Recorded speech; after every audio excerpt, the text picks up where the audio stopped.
గౌరవనీయులైన ప్రజాప్రతినిధులు, మాజీ ప్రజాప్రతినిధులు, లక్షలాదిగా తరలివచ్చిన ప్రియతమ కార్యకర్తలు, సైకిళ్ల మీద, ఎడ్ల బండ్ల మీద, పాదయాత్ర పథికులుగా అనేక పద్ధతుల్లో అనేక ప్రాంతాల నుంచి ఈ సభకు విచ్చేసిన ప్రతి ఒక్కరికి పేరు పేరున వందనం, శుభాభివందనం. మీ అందరికీ కూడా తెలంగాణ రజతోత్సవ శుభాకాంక్షలు నేను తెలియజేస్తా ఉన్నాను.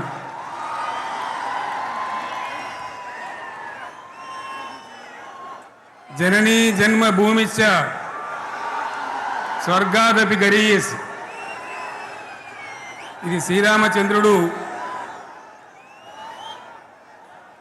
లంక మీద యుద్ధం చేసి రావణ సంహారం చేసి అయోధ్యకు తిరిగి రావాలి అనేటువంటి ఆలోచనలో ఉన్నప్పుడు రాముల వారి సోదరుడు లక్ష్మణుడు సహా ఆయన వెంట ఉన్న చాలామంది పెద్దలు లంక చాలా సువర్ణమయంగా ఉంది, అద్భుతంగా ఉంది, మనం ఇంకా అయోధ్యకు ఎందుకు, ఇక్కడి నుంచే పరిపాలన చేద్దామని అంటారు. దానికి శ్రీరామచంద్రుల వారు ఒప్పుకోలేదు.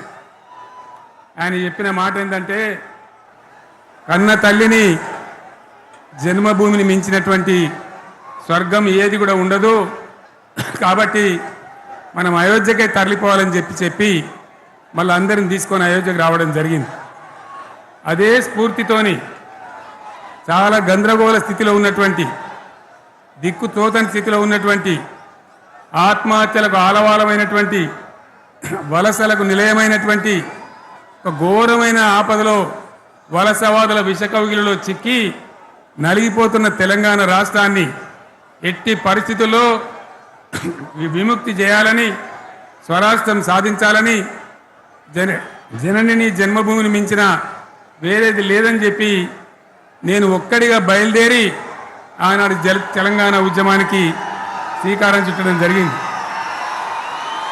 25 ఏళ్ల క్రితం, దయచేసి మీరు గొడవ బంద్ చేయాలి ఏమనుకోవద్దు, సభలో చాలామంది ఉన్నారు, లక్షల మంది ఉన్నారు, మీరు ఆపాలి ప్లీజ్. ఒకటే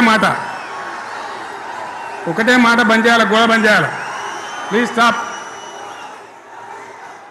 సో ఆ విధంగా 25 ఏళ్ల నాడు ఎగిరినటువంటి జెండా ఈ గులాబీ జెండా. చాలామంది బంద్ చేయాలి, ఏ బాబు బంద్ చేయాలి బాబు. ఆ రకంగా ఎగిరిన జెండాను ఎందరో అవమానపరిచిండ్రు, ఎన్నో మాటలు అన్నారు, ఎగతాళి చేసిండ్రు, అవహేళన చేసిండ్రు, మకలో పుట్టింది ఉబ్బలో పోతుందని చెప్పిండ్రు. కానీ ఈ జెండా మీ అందరి సహకారంతో, అనేక మంది త్యాగాలతోని, వందలాది మంది ప్రాణ బలిదానాలు కూడా చేయడంతో, అనేక ఉద్యమాలతోని యావత్తు తెలంగాణనే ఒక అద్భుతమైనటువంటి ఉద్యమమై ఎగిసిపడి ఒక సమయం ఎట్లా వచ్చింది, ఒక సమయంలో అంటే తెలంగాణ యావత్తు ఒక పక్కన నిల్చొని బరి గీసి బిడ్డ నా తెలంగాణ అక్కడ పెట్టు అని చెప్పి నిలబడ్డటువంటి సందర్భం మనందరం కూడా సృష్టించినాం. తద్వారా మన లక్ష్యం తెలంగాణ రాష్ట్రాన్ని సాధించుకున్నాం. ఆ తదనంతరం ప్రజలు దీవిస్తే 10 సంవత్సరాల పాటు అద్భుతమైనటువంటి దగదగలాడే తెలంగాణ తయారు చేసి అందరూ బిత్తరపోయే విధంగా, ఆశ్చర్యపడే విధంగా బ్రహ్మాండమైన తెలంగాణ నిర్మాణం చేసుకున్నాం.